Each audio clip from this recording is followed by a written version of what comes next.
last year I had the opportunity to interview Iain McGilchrist, together with Jane Clark, the editor of Bashara magazine. And that interview was published in the magazine earlier this year.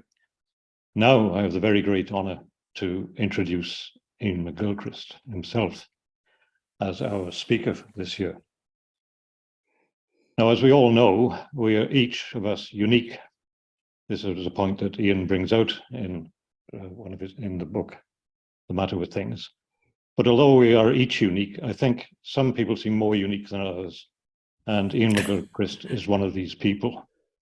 He has had a most extraordinary career, beginning as a literary scholar at Oxford University, and then switching to medicine, where he had a distinguished career as a psychiatrist and neurologist. Following the publication in 2009 of his book, The Master and the Emissary, he came to a much broader public attention. That book and his more recent book, The Matter with Things, have established him as a distinguished philosopher. And it's in that capacity, I think, that we are welcoming him here today. Well, as a philosopher, Iain has asked the question which probably most philosophers have asked, and probably each of us has also asked at one point: what exactly is this reality that we find ourselves thrust into? And he has gone about answering this question by first asking, well, how is it that we come to understand reality at all? The perhaps not unsurprising answer is that our brain has a role to play. But Iain has gone further and distinguished or recognized the fact that the brain has two hemispheres, and he has revealed that these hemispheres have rather distinct, if complementary, roles. Now, he goes into what exactly the roles are in great detail in his books, but very broadly, our left hemisphere is the one we use for seeking out details and particulars in the environment around us.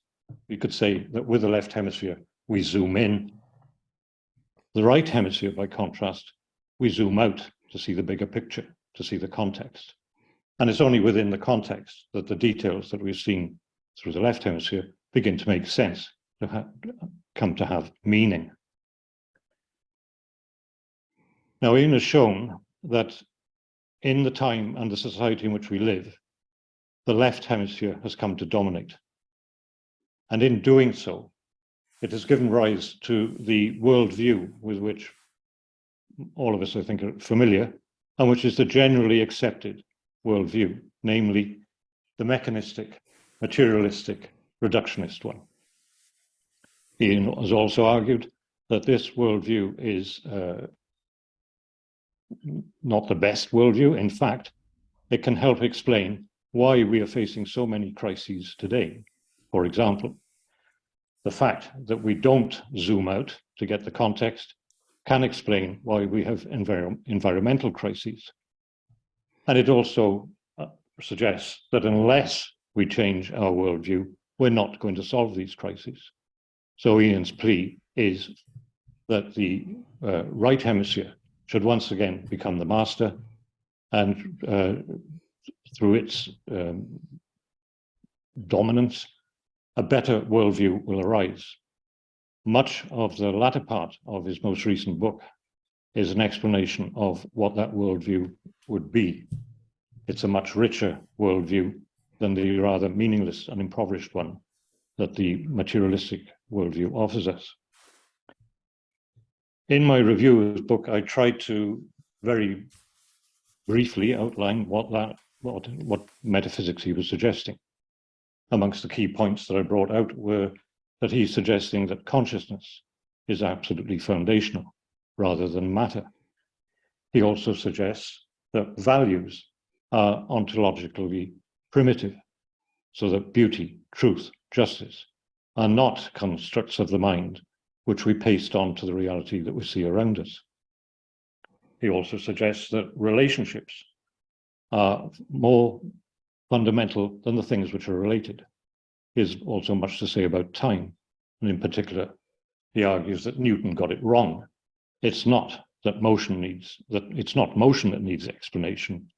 It's stasis, because reality is movement, process, flow, he also urges us to get in touch with the divine.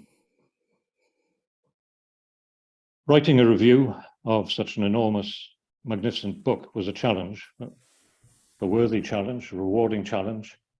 And when I finished writing it, I submitted it to the journal, to the magazine, and it was published. When I read what I'd actually written when it was published, I realized that I'd overlooked something quite important. Because one of the main points that, or a very important point that Iain brings out in his book is the coincidence of opposites. And I did not highlight this in my review. So I personally am extremely pleased that Iain has chosen this as the subject of the lecture today. He will make good my omission, I'm sure. And so with this, I will hand over to Iain, Iain, and we look forward to your lecture. Thank you very much. Thank you very much for those lovely words, Richard. And if we can just begin with the first slide, I'm delighted to be able to give this Bishara lecture. It's going to be a cooperation between me and Mike, who's going to be doing the slides. Now, the next slide shows the book, The Matter with Things, which I spent the last decade writing, published in November 21. And as Richard hinted, it's an attempt to answer the question who we are, what our lives are, what the cosmos is, and how these things relate. And in brief, I suggest that we've become mesmerized by a way of looking at the world which is that of the left hemisphere, which is simplified and reduced in the way that a map or a diagram or a theory stands in relation to the real world that is mapped, diagrammed, or theorized about. And we've taken this very scanty reality, this very simplified schema, as the truth, the reality of experience, and as such, I believe we are misunderstanding wholly our responsibilities to the world. And that word responsibility contains in it the idea of a reverberative relationship in which one calls to the other and the other responds. That's what responsibility is about. So I will cut to the chase because I haven't got very much time. The first part of the book is neuropsychology. The second part of the book is epistemology. What paths can we follow in trying to pursue some idea of what we can take to be true? And the third part of the book begins, it's a book about the structure of the cosmos, and it begins with a chapter on the coexistence of opposites, which is my topic today. And what I'm giving you today is just some small highlights taken out of that chapter. Now, the idea of the coexistence of opposites has been foreign to the Western mind, with some exceptions among mystics, for a couple of thousand years, really, since Aristotle suggested that a thing and its contrary couldn't both be true. And this idea is much better understood in Eastern societies, where there is the concept of yin and yang. So next slide, please. And you will be familiar with this symbol, the Taijitu, which shows yin and yang with their different qualities. What's special is that they make up a perfect circle, and that each one contains a little of the other in its structure. And so there's something rather nice about this that makes it more nuanced than it might otherwise be. However, there is no question that this idea is very important. It is something to do with the whole process of creation, the very drive of the cosmos. And this is, if you like, it seems to me, a drive towards individuation and distinguishing unique cases without separating them, so that the process of individuating and distinguishing doesn't involve separation, so that the integrity of the whole is preserved. And one image of this that I like is that of the unfolding of a bud. So the bud unfolds to display the deep structure, and in opening up, it doesn't destroy itself. It actually fulfills itself by the process of outfolding. And I think that that's a good image to go with for the way in which the cosmos works. Now, after those initial notices of high level or almost mystical conceptions, I will go right down to the ground level and say, why is this a question that's important to us in the world we see immediately around us? So can I have the next slide, please?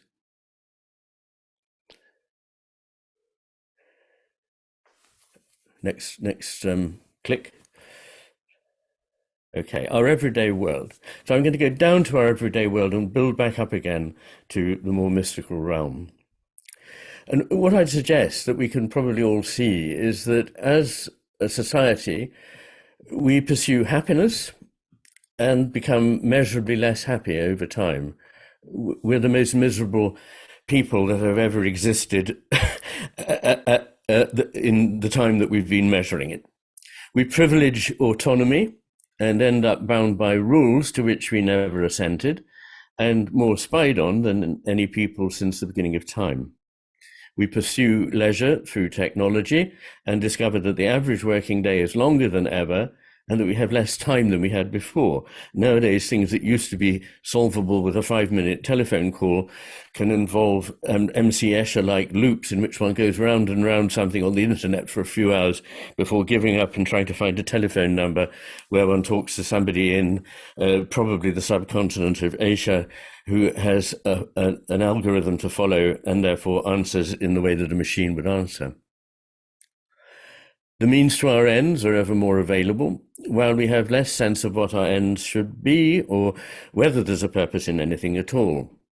Economists carefully model and monitor the financial markets in order to avoid any future crash. They promptly crash.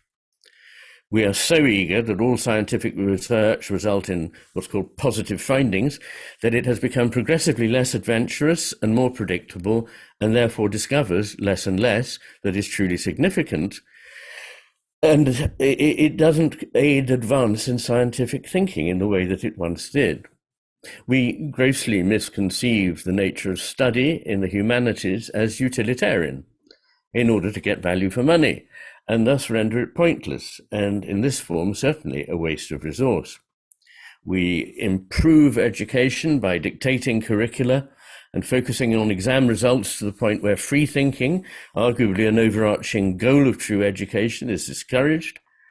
In our universities, many students are, in any case, so frightened that the truth might turn out not to conform to their theoretical model that they demand to be protected from discussions that threaten to examine the model critically, and their teachers, who should know better, in a serious dereliction of duty, collude. We over-sanitize and cause vulnerability to infection. We overuse antibiotics, leading to superbacteria that no antibiotic can kill. We make drugs illegal to protect society, and while failing comprehensively to control the use of drugs, we create a fertile field for crime. We protect children in such a way that they cannot cope, let alone can't cope with uncertainty or risk, and are rendered vulnerable. The left hemisphere's motivation is control. It is the part of the brain that controls the right hand with which we do the grabbing, the grasping, the getting, and it only sees the straight path to getting more of something. It doesn't understand the big picture. And its means of achieving its goal is alarmingly linear, a point that I will come back to at various points during the talk, as though it could see only one of the arrows in a vastly complex network of interactions at any one time, which is all it can. Moving out a little, there are 2 points to make. One of them's just gone up on the screen. Similarity deceives. The Greeks have a saying I rather like: when God builds a church, the devil builds one right next door.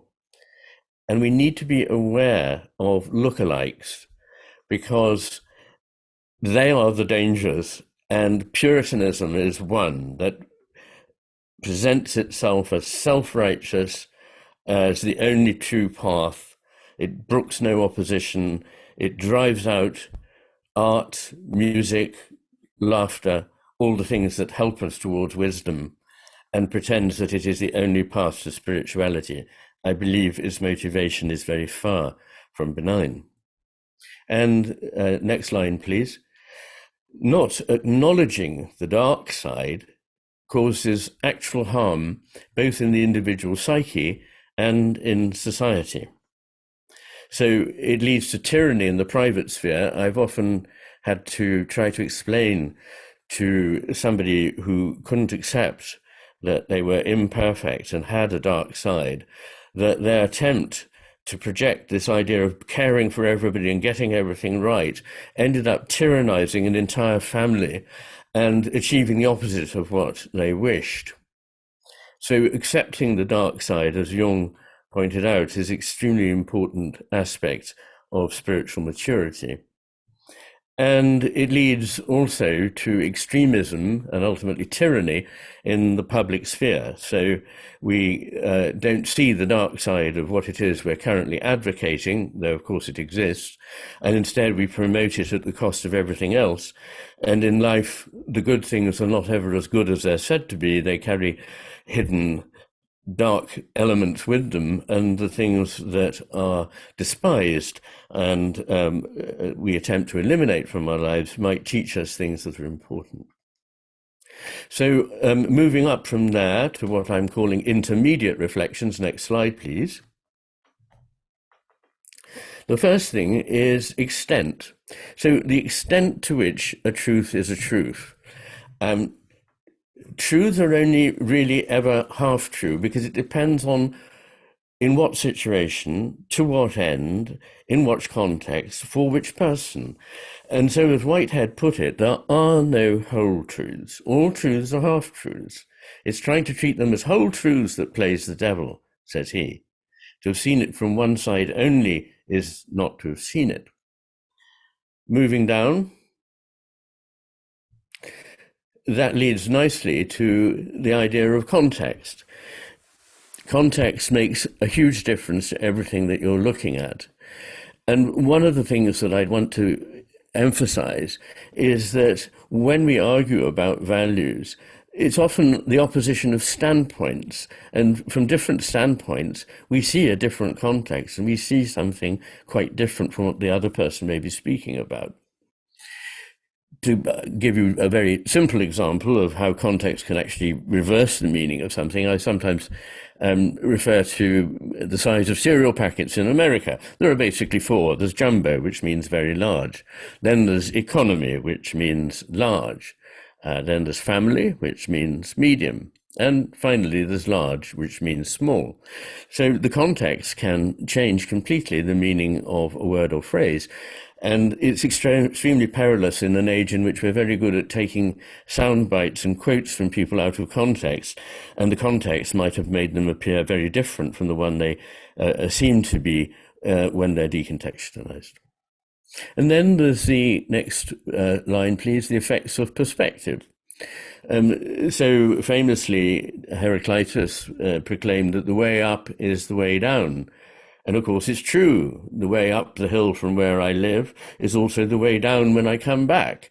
To have seen it from one side only is not to have seen it. And in a way that you can never see all of anything. Our vision is partial, not in the sense that we only go part way to seeing it and there's some kind of a wall between us and reality. I don't believe that at all. I think what we see is the real deal. It's just that we can only ever see one part of the whole picture. And that's not a criticism, that's a necessary part of being a living individual. Now I want to move on from these rather adventitious reflections to the more foundational reflections.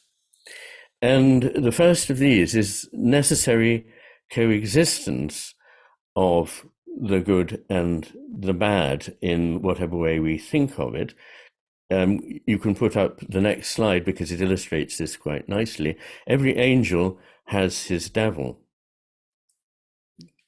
This is, of course, a famous picture by M.C. Escher. And at first you probably see the pictures of the devils with their bat-like wings, but in between them you can see the entire space is occupied by an angel. And I often say that every angel has his devil, and every devil has his angel. I'd like to quote Jung here on what he called enantiodromia, which just means the tendency of things to change into their opposites. The grand plan in which the unconscious life of the psyche is constructed is so inaccessible to our understanding that we can never know what evil may not be necessary in order to produce good by enantiodromia, and what good may very possibly lead to evil. I see that very forcibly in the world surrounding me now. An interesting example to me was the concept of the keystone species. Sometimes there is a predator in an environment that you think the environment might flourish if you took the predator out of it. On these grounds, the wolves were killed off in Yellowstone Park in the 1930s, and it was expected that the rest of the biosphere there would flourish. But in fact, the number of elk, which the wolves prey on, diminished. And they rather grew in certain areas, but were not allowed to move, not made to chase on to somewhere else. And so they stripped away the willows, which were important for the beavers, which created the dams in the streams, which caused, etc., etc., etc. So since about the 1990s, I think, wolves have been reintroduced in Yellowstone, and the number of elk have gone up, the number of willows have gone up, the beavers have returned, and so on. So this idea of the necessity of a predator complicates our idea of what is necessarily benign or not in a complex system. And also at bottom, we recognize that there are things that are absolutely incompatible, but we need a bit of both of them. So, for example, in order to make children free, free thinkers, we need to indoctrinate them into the power of reasoning. In order to have freedom in a society, we need to have a set of rules by which people are willing to abide, and so on. William Empson, the critic and poet, wrote, and he wrote this in his 20s, I think, extremely often in dealing with the world, one arrives at two ideas or ways of dealing with things which both work and are needed, but which entirely contradict one another. And I'd say we all experience this at every level, from the most innocent, the trivial seeming, to the most sublime. We need universality and particularity, precision and flexibility, restriction and openness, freedom and constraint simultaneously. Everything flows from the pairing. We say we lose ourselves and consequently find ourselves in music, dance, or contemplation of a beautiful painting or landscape. Then there is, can we have the next slide, please? The notion of, you'll have to, yeah, and another one. Next line. Yeah. The concept of co-creation, which is an even tighter binding. So, for example, the co-creation could be, I mean, it's a concept, of course, in Buddhism, and I think a very deep one, but it can be thought of in terms of a bar magnet. You cannot have the North Pole of a magnet only. You must have the South Pole. If you don't like the South Pole and you saw it off, all you have is a shorter dipolar magnet. Each gives rise to the other. And what's more, they're not entirely separable. There isn't a neat margin where the North Pole stops and the South Pole begins that we can specify exactly. As Alan Watts said, we can't have mountains only and no valleys. These opposites are mutually sustaining, inseparable, and intertwined. The profound idea here is, again, for me, an insight of Whitehead's, that first of all is in process, and therefore the whole cosmos is continually in process. And I'm a process philosopher. I believe that the things we call things are actually processes, and in calling them things, we make them sound separate and static. Whereas if we thought of them as processes, we would see that nothing is static or ever unconnected with everything else.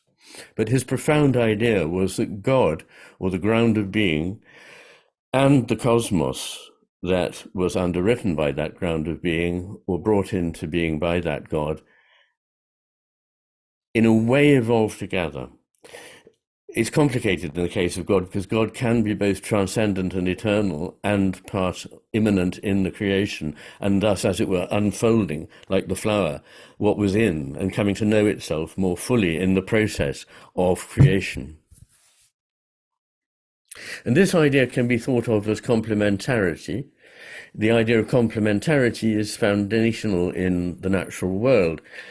So, for example, to turn one's back on the parts, the workings of the left hemisphere, which analyzes and breaks things up into fragments, and accept only the whole, the vision of the right hemisphere in which everything is connected, embodied, flowing, changing, and contextualized, is not to get back to wholeness, because the whole is never an annihilation, but rather a subsuming of the parts. The true whole exists precisely in this relationship, the tension between parts and an apparent whole. I'm going to complicate that slightly in the next. So can you click again, please? Yes, that was right. Fractality. Here I want to suggest that, again, it's a question of point of view, what is a part and what is a whole. I think that everything we can call a part is a whole at another level, and that everything we call a whole could be seen as a part of something greater. And it's this nested nature of reality, which Arthur Koestler called holons, these wholes that are not fully accounted for by anything that constitutes them, but are a whole at a new level that contributes to a whole at another level. This idea of fractality is very interesting because what it shows is that the same element that is there in the whole is also there in the part as you go down. And so you've got like a nest of Russian dolls. You've got the same pattern being worked out at different levels. Can you click again, please? And this should begin to move. Yes, it is. That's good. Just to illustrate this idea of fractality that I'm sure you're very used to, and it's now seen to be a very important element in our mathematical and physical understanding of the cosmos. Next slide, please. So there are further points I need to make. I think we've had that. So next, please, and the next, and the next, and the next. That's it, energy. So energy is very interesting. Where is energy? It's a very hard thing to say where energy exactly is. It forms fields, we know, and these fields can collapse and extend. But let's just go back to very simple things like household electrical goods.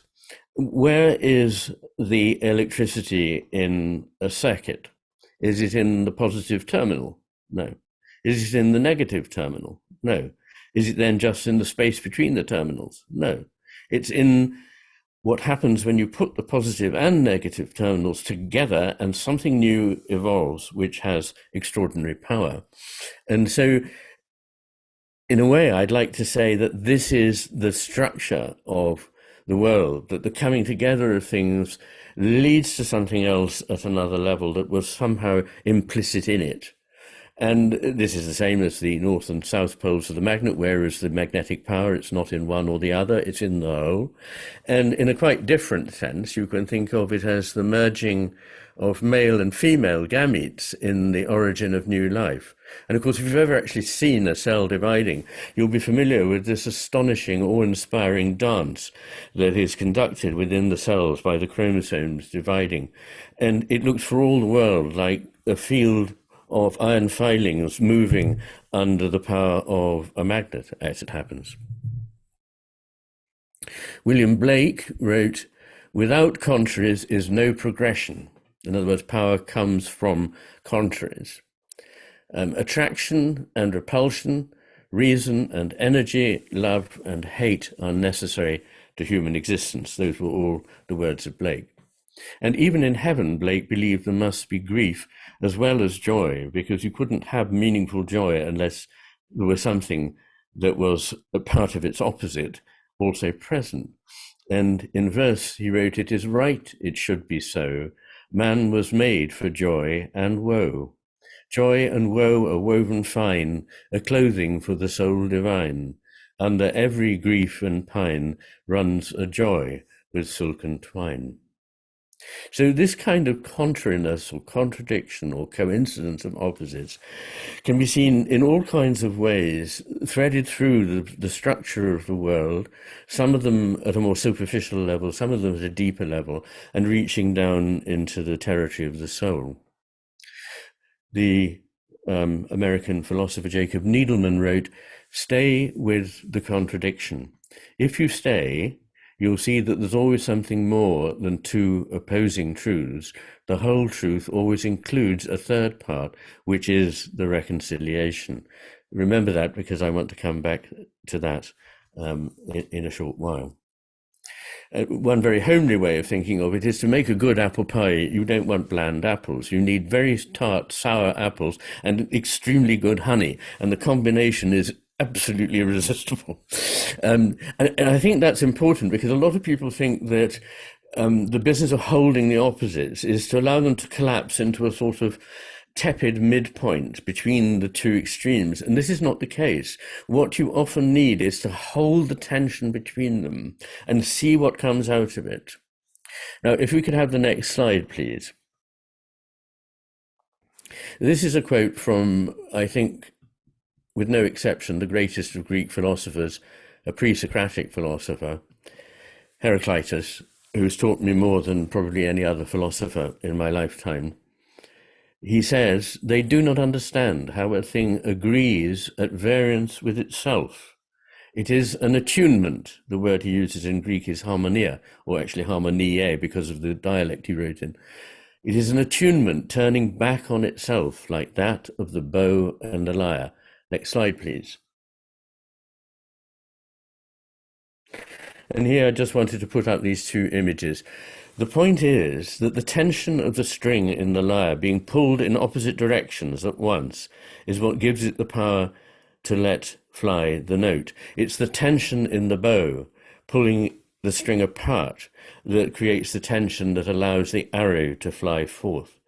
And you might well say in a logical way, but what's the point in pulling something in two opposite directions? Why not save energy and just allow it to sit? The answer is no creation, no arrow, no note of music from the lyre.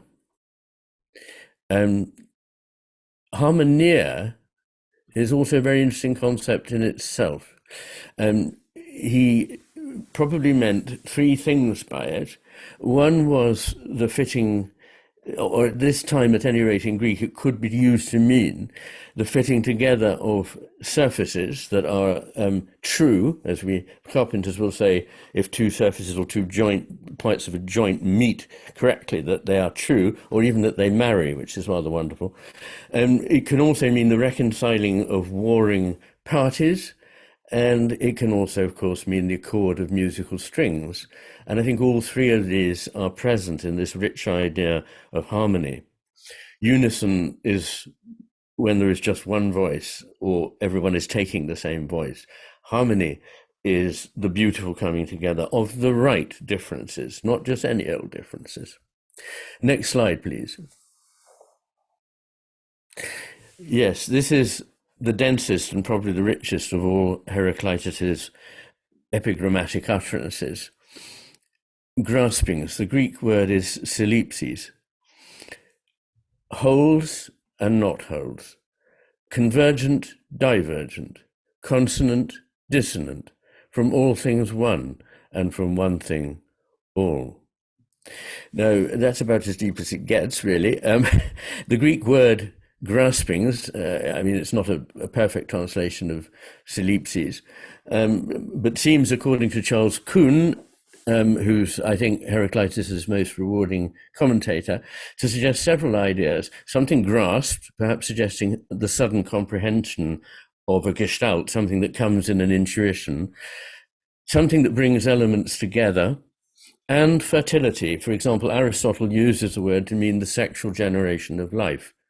It's hard to overestimate the richness then of this fragment. It says many things at once, that a deep understanding of the nature of reality comes in glimpses or graspings, moments of insight, that in that insight all is neither simply single nor simply manifold, neither simply whole nor simply not whole, neither simply like nor simply unalike, each thing working with and by the same token against the other, that the one and the many bring one another forth into being, together generating the reality that has this structure at its core, and that despite, or in light of all this perhaps because of, the nature of this multiplicity, all is held together in a solipsis, the only word here not to be paired with an antithesis.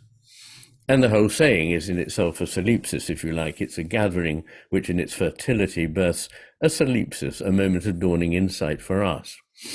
This opposition of what was what he called Apollo and Dionysus was behind Nietzsche's philosophy that each gives birth to the other and both are necessary. This is very relevant in thinking about the brain hemispheres as it happens, but I haven't got time to go into that in much detail now. So there's a holding together of opposites, not the collapsing of them. Opposites genuinely coincide while remaining opposites. Some philosophies tend to collapse into the monism that opposites are identical, others into the dualism that opposites remain irreconcilable and are merely at most juxtaposed. The important perception is that opposites not only coexist, but give rise to and fulfill one another.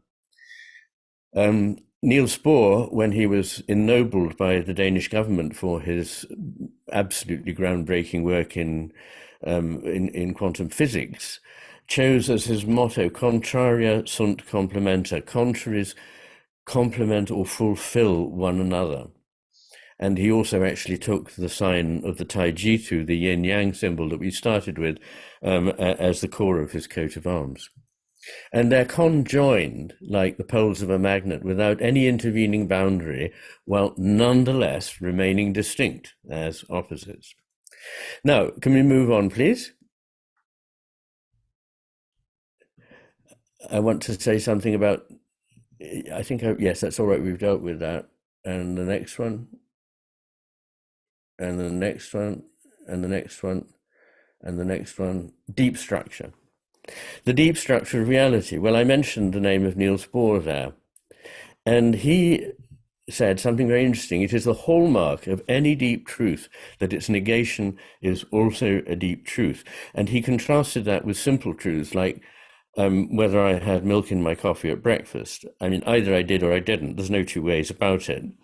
But as you get deeper into the fabric of reality, you find this what looks to the left hemisphere paradoxical element, that a thing and its opposite come closer to one another.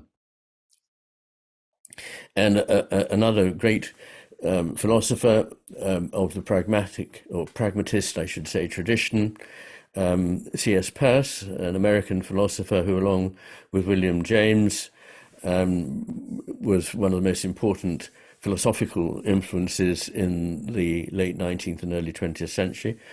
C.S. Peirce said, "A thing without oppositions ipso facto does not exist. Existence lies in opposition." So we are all, in a way, taut strings, relationships between points that vibrate, that reciprocate, that reverberate, and out of that comes the creative thisness that is each one of us. Now, this brings me to talk about shapes. I think we might need to move on a slide. Yes. So Heraclitus also said this famous thing, or is reportedly reported as saying, everything flows, which is not quite the same as the Buddhist idea that everything changes. It includes that, but it makes an important distinction between the large spread of the idea of change and the rather specific idea of flow.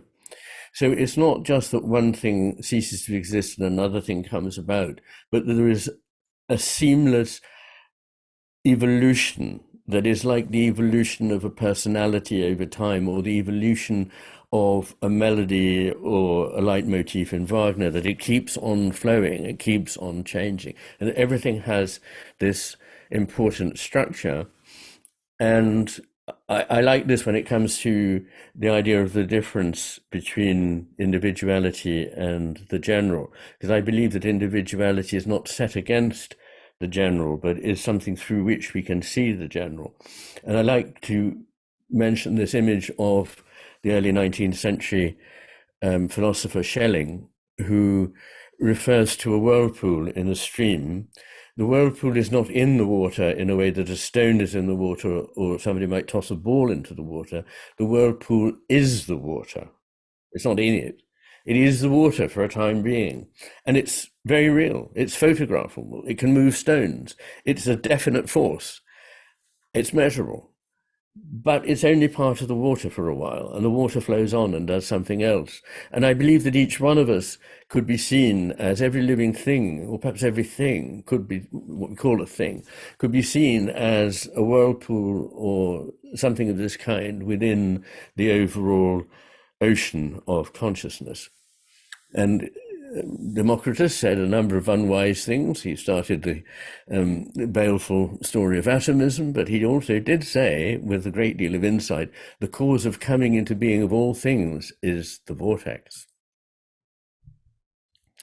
And I'd like just to show you some slides and comment on them briefly. So next one, please. So here you see that vortex, and you see that it has a depth. So it goes down or deeply into the screen, but it also moves round. And it is this round motion and the elongated motion that I want to draw your attention to. Next slide, please. And you probably know the words of T.S. Eliot in the Four Quartets. I think it's in Little Gidding, I might be wrong, where he says, you know, the end of all our traveling is to arrive back at the place we started from and know it for the first time. And that, of course, makes progress sound circular, whereas I believe that the reality is that we can't come back to the place we started from because it's gone. Time has moved on, we have changed. And so where we are is, if you like, on the same curve, but further up the spiral. So we've come round to the point, but we are moving upwards as well as around as we go. And that progress in all things could be better imaged as neither simply following a straight line, which is extremely poor image of how most things develop, nor just as moving in circles. I mean, lots of civilizations have thought that time moves in circles or cycles. Indeed, Nietzsche thought that as well. But what I'm suggesting here is it's more like a spiral staircase in which you can look down on where you were before, and you can see upwards to where you're going. And now, if you wouldn't mind just bringing back the next slide, which is an illustration by Blake of Jacob's ladder. I've never seen an illustration of Jacob's ladder that isn't just a linear step ladder, and it's rather wonderful to see this idea that the progress from earth to heaven and from heaven coming down to earth is of the nature of a spiral where we pass over where we were. And as you can see in the picture, it goes on infinitely far into the distance. Next slide, please.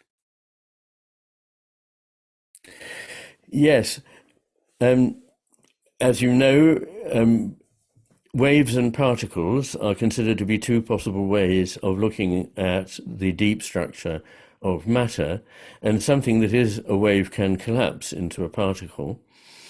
And I want to suggest to you that, as well as this very interesting finding having a particular meaning for physicists, it also is an echo of what I'm just saying, because if you look at a wave function, and I've taken this from a physics textbook at the bottom here of a wave function, it's also exactly what a spring or a coil would look like viewed from the side. But also, if you look down it, you see what's on top of the picture there, which is the perfect circle. And so in a way, that spiral has, from a very particular viewpoint, the nature of a finite, or, well, not a finite circle, because circles are infinite in the sense that you can progress around them forever. But if you see what I mean, that it's not moving anywhere in depth, it's staying where it is, whereas the other doesn't show the circular movement, but shows the wave movement. And that is an interesting pairing for me. I'd like the reflections of physicists on it. Next, please. Yes, and here you see a ripple in a stream, and you can see that it's almost like the Yin and Yang symbol, that there are these two overlapping parts in the flow that pull in contrary directions, but are part of the flow that moves together. Next slide, please. Yes, and this is something to do with the creativity of negation, which is a point I'm going to come to. These are the patterns made in a uniform flow in a rigid tube by inserting rods, I think, of cylindrical or hexagonal, not hexagonal, quadrilateral cross-section into the flow. And what comes is this rather unforeseen shapes, not exactly what everyone would anticipate. Next slide, please. Ultimately, you get something called a Karman vortex street, which is imaged here, and it starts from simply a disturbance that is put into the flow, and that can be a very simple disturbance. Next slide, please.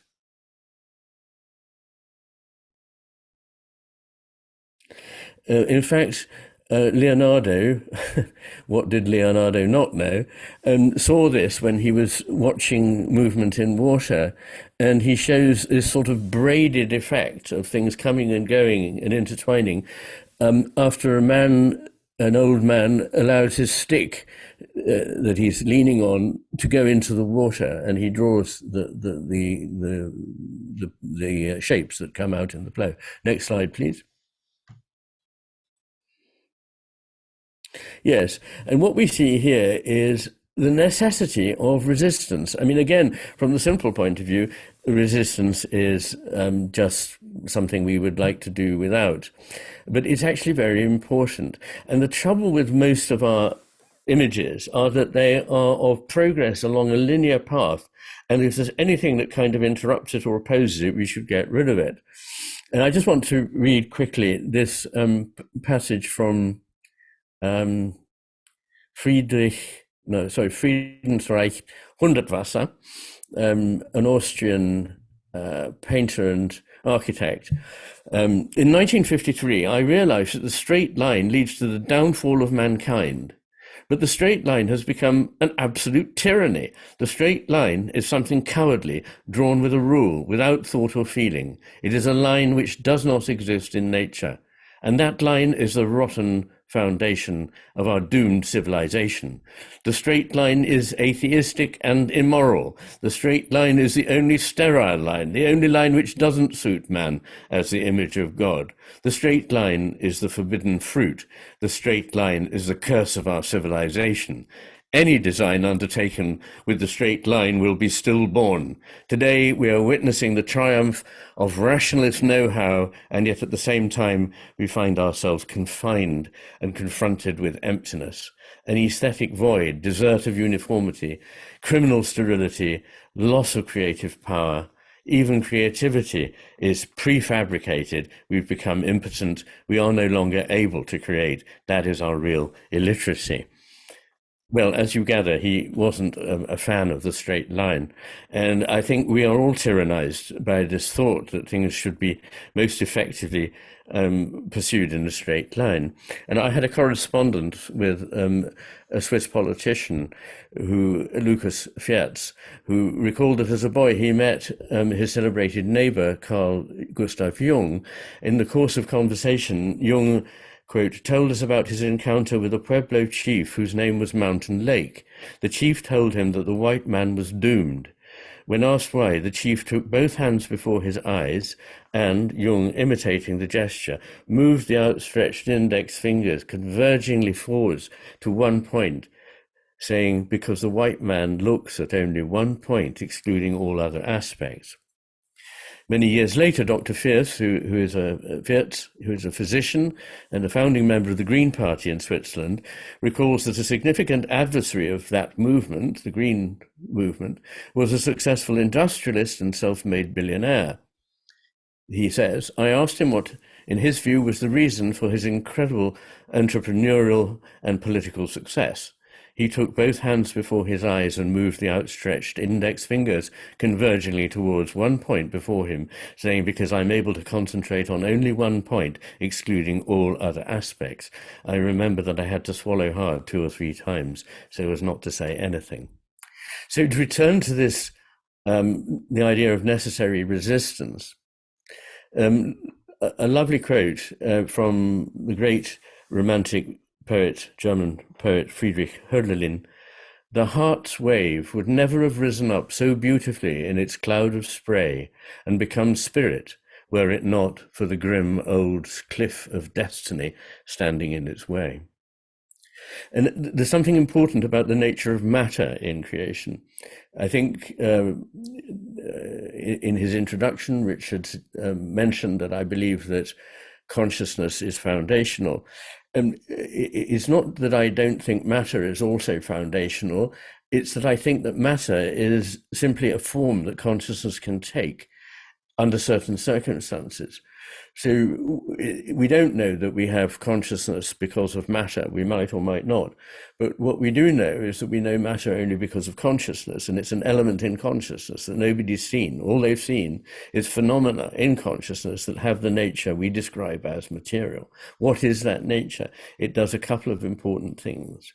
It allows something to persist for longer than it would otherwise persist, and it makes it more, if you like, a drag on whatever the process is. It resists the process of creation. But out of that resistance comes all the beauty that we know. So I believe that matter is a very important aspect of creation, but it is only a certain way of consciousness being. And people say, well, it doesn't look like consciousness. Well, of course it doesn't. Ice doesn't look like water. The water in the atmosphere in this room doesn't look like a stream. Consciousness can take different forms. And of course, when you think about something coming into being, what defines it is its boundaries. In fact, defining means setting edges or ends to it. And there's something very important here. There's the nature of opposition in creation. For example, friction. What is friction? Friction is what stops motion. We all know that. But it's also what starts motion. Without friction, I would be unable to move. So these things have dual qualities. And just think about the eardrum. The eardrum is a blockage in the passage of sound, but it's the effects on the eardrum that allow us to hear. And if the eardrum is missing or punctured, we can't hear. I hope I've just got time to talk very briefly about something that's rather fun, which is hormesis. There is something called Biosphere 2 in America, which I think is the largest artificial covered environment in the world. And it was developed by scientists to contain fauna and flora and to see how they would get on in an entirely protected environment. One of the things they noticed that puzzled them was that trees never reached their full growth, but fell over when they were still not yet mature. And what they came to realize was that a tree needs wind, it needs opposition, it needs a storm to blow on it, and this causes it to create the core wood that is its strength. Of course, again, Nietzsche was there before the scientists. He says, examine the lives of the best and most fruitful people and peoples and ask yourselves whether a tree which is supposed to grow to a proud height could do without bad weather and storms, whether misfortune and external resistance, whether any kinds of hatred, jealousy, stubbornness, mistrust, hardness, greed and violence do not belong to the favorable conditions without which any great growth, even of virtue, is scarcely possible. And you well know that medicines are often poisons. Everything depends on the dosage, as Paracelsus said. So I think there is a reconciliation. Next slide, please. And in this thought, I'm going to conclude. There is an innocence, the other side of experience, a knowledge, the other side of unknowing, a wisdom, the other side of folly.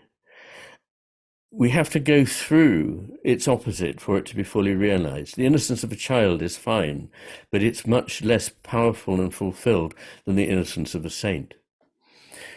Oliver Wendell Holmes, a rather down-to-earth American jurist, said, "The only simplicity for which I'd give a straw is that which is on the other side of the complex, not that which has never divined it." And here you may well know the famous Zen saying that's attributed to Dogen: "Before I sought enlightenment, the mountains were mountains and the rivers were rivers. While I sought enlightenment, the mountains were not mountains and the rivers were not rivers. And after I attained enlightenment, the mountains were mountains and the rivers were rivers." On this, James Campbell writes, I think, a good observation. "I think there are three states of being. One is the innocent expression of nature. Another is when you pause, analyze, think about it. Then, having analyzed, there comes a state in which you're able to live as nature again, but with more competence, more control, more flexibility." And this exactly reflects, I believe, the proper reciprocal function of the two brain hemispheres. Can you just click the next slide, please? Yes, this is just to show the two brain hemispheres, vestigially connected at the base by the corpus callosum, the band of fibers in the middle there, which has an L on it. The left hemisphere on the viewer's right has been drawn aside slightly so that you can see it. And I believe the way the hemispheres work is the right hemisphere sees the whole, the left hemisphere then takes it, analyzes it, categorizes it, loses its uniqueness, loses its integrity. And all that is very helpful if, once again, it is re-embraced by the right hemisphere into a now more complex, more rich whole. And this is like learning a piece of music. You first are attracted to the piece of music, you try to play it, you realize you have to take it apart, you have to practice a certain bar over and over again, you see the harmonic structure, but when you go back on the stage to perform, you must forget all of that, or you won't perform well. And that's not because what you did was a waste of time. It was very important. It was a stepping stone. In other words, the opposite is always a means to the greater good. But see that these are not symmetrical, that the right hemisphere is the master. It's more important than the left hemisphere. Once the left hemisphere thinks it's the master, then we are in for trouble. And I believe that's where we're at today. There's, I think, a relation between the brain and the cosmos. I mean, either the brain is structured like this because the cosmos is, and its job is to try and give us some idea of it, or the cosmos looks like this because the brain is the one that has allowed us to experience it. But I think, as Rowan Williams once said when I was in a public discussion with him, I don't think it matters, because I absolutely agree with him. They both stem from the same place. So next slide, please.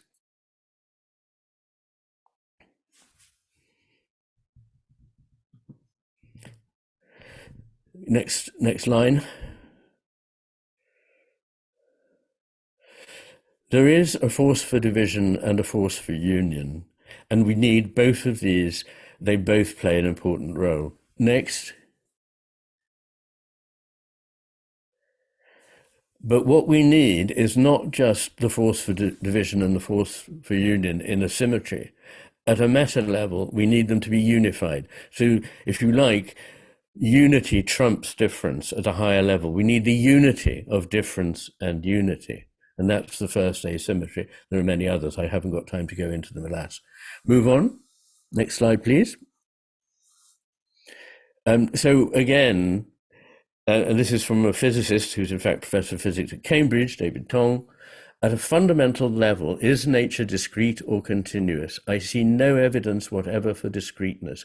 All the discreteness we see in the world is something which emerges from an underlying continuum, like the right giving its way to the left.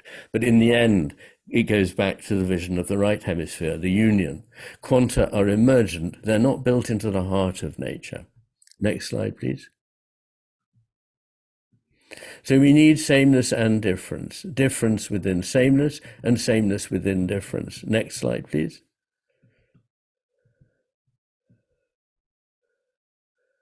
Or next line. This is a quote from Goethe that I love. Dividing the united, uniting the divided, is the very life of nature. This is the eternal systole and diastole, that's the two beats of the heart, the eternal coalescence and separation, the inhalation and exhalation of the world in which we live and where our existence is woven. A wonderful word.